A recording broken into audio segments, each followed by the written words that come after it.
The Sony ZV-E10 and the Sony a6400 are so similar when it comes to specs, size, weight, even features that a lot of people wonder, can you use the a6400 cage and accessories on the ZV-E10? The honest answer is no, and I'm gonna show you why you probably don't want to.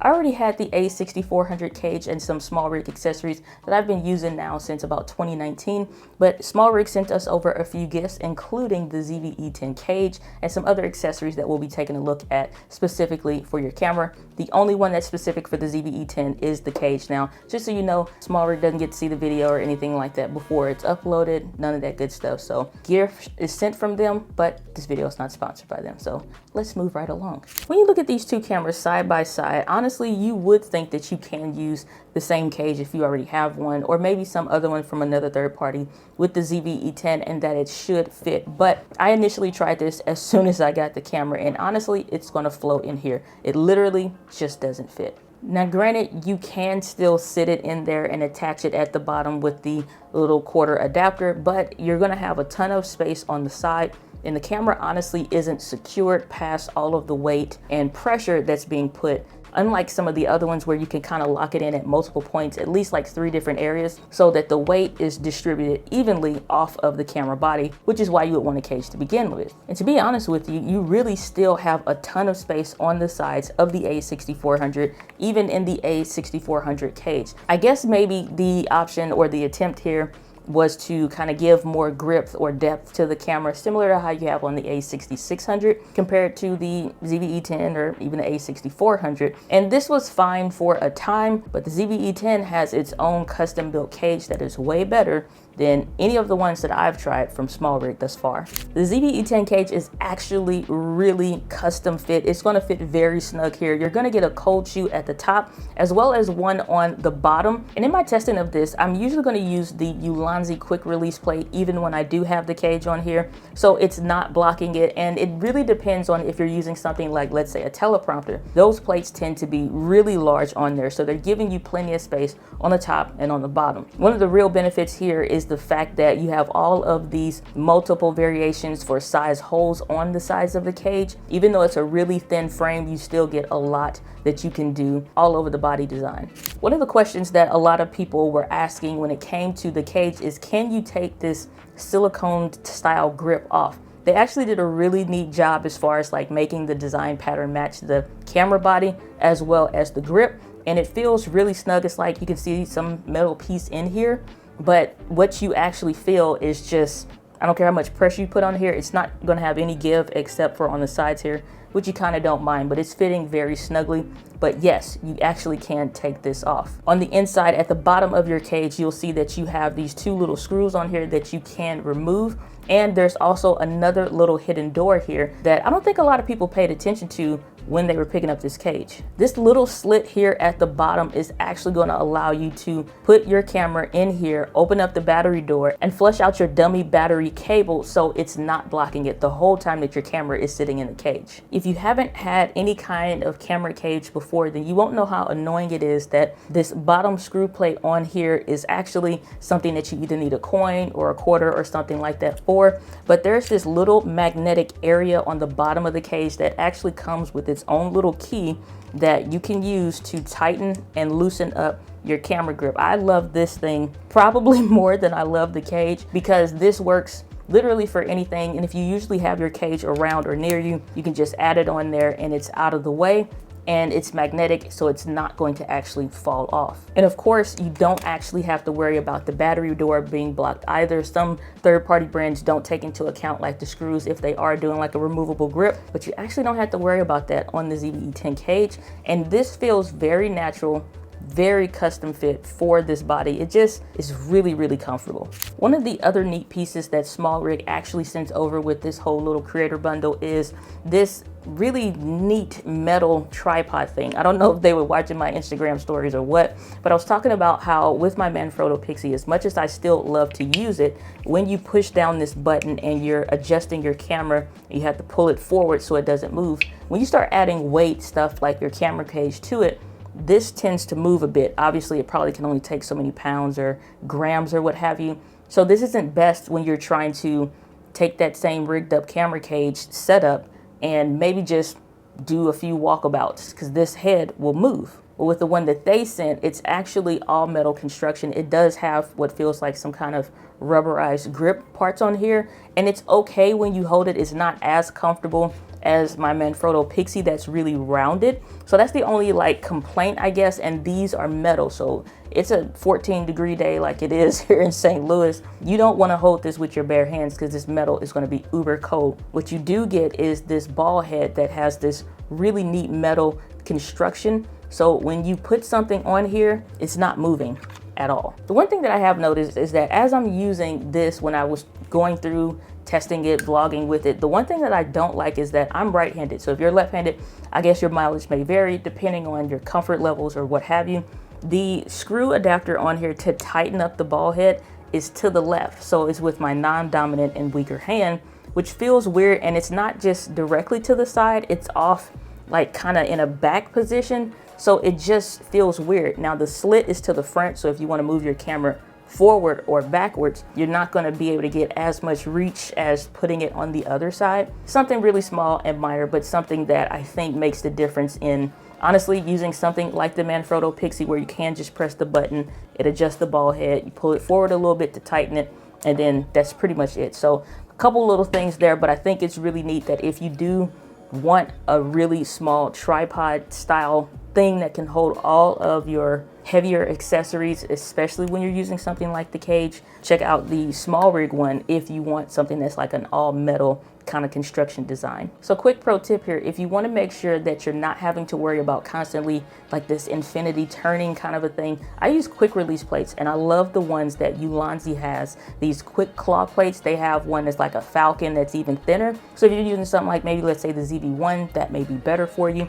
But I like this because I can quickly just put this on here. It tightens down, add the plate to the cage. Even if you have it with or without the cage, it works fine. That way I can just literally clamp this down, lock it, and that's it. So it makes it much easier to attach and detach if you want to use something like this. And it just has that 1/4 adapter thread on the bottom. It has a lot of different ones on here. This is like my favorite quick release plates that I've been using for about the last year or so. I wouldn't trade this for anything in the world, and it still doesn't block the battery door, so you're good either way.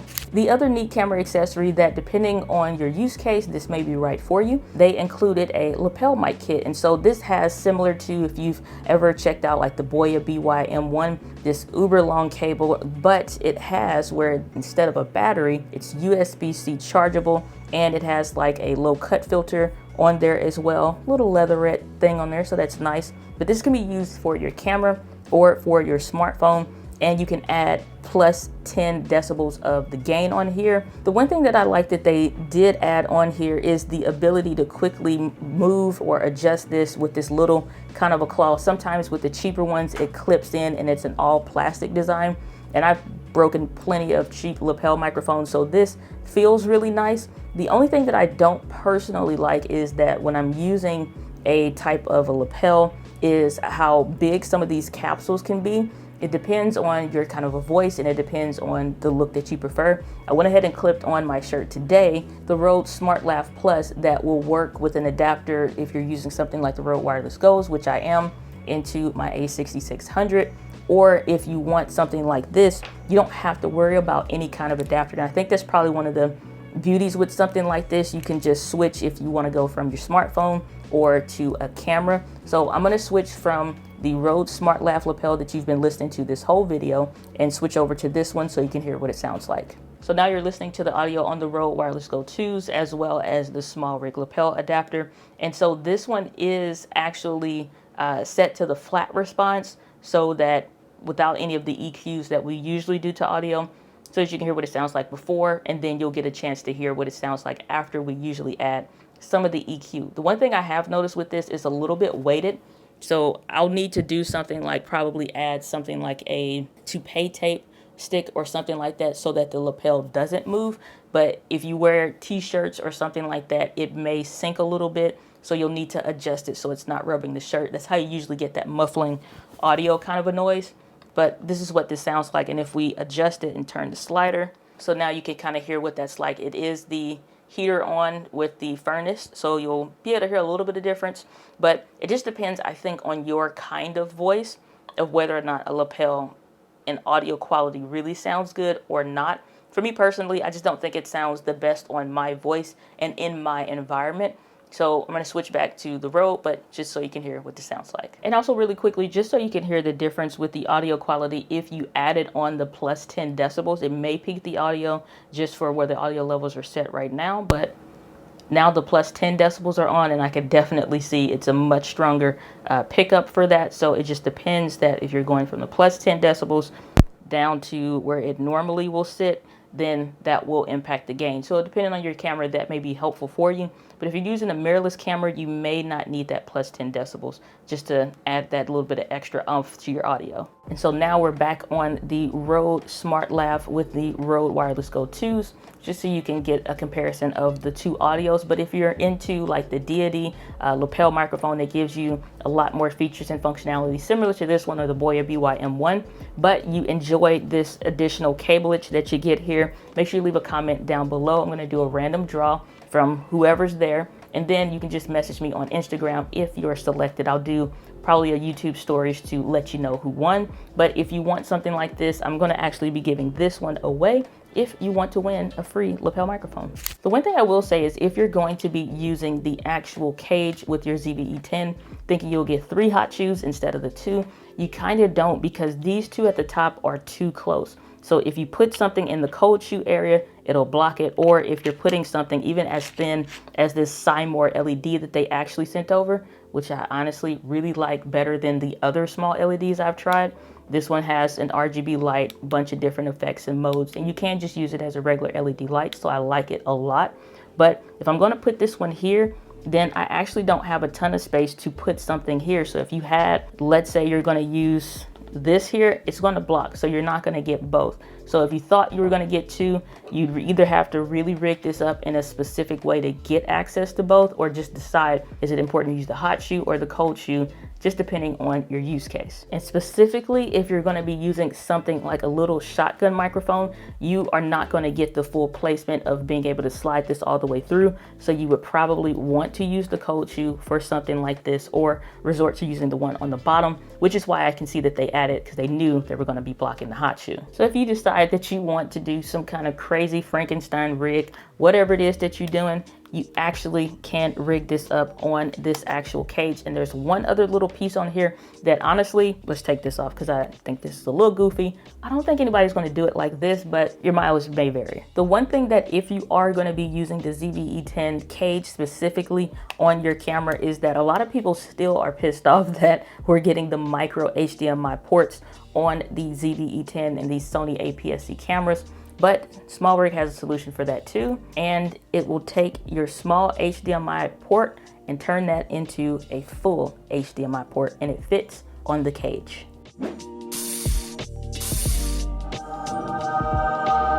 So once you have this screwed into the cage, all you have to do is take the small cable port, plug this into the HDMI port. It is flush enough that you won't have to worry about it blocking the USB-C or the headphone port on here either. And of course, your microphone port is also safe as well. But they even thought about not blocking the door and made it go the other way. So you will be able to get a full HDMI in there without worrying about messing up your jack or anything like that. So they kind of honestly put a lot of thought into here, even when it comes to the lenses. But if you want to know some of the best lenses that you can use when it comes to the ZV-E10, make sure you click on the video on the screen. I will walk you through all of my favorites.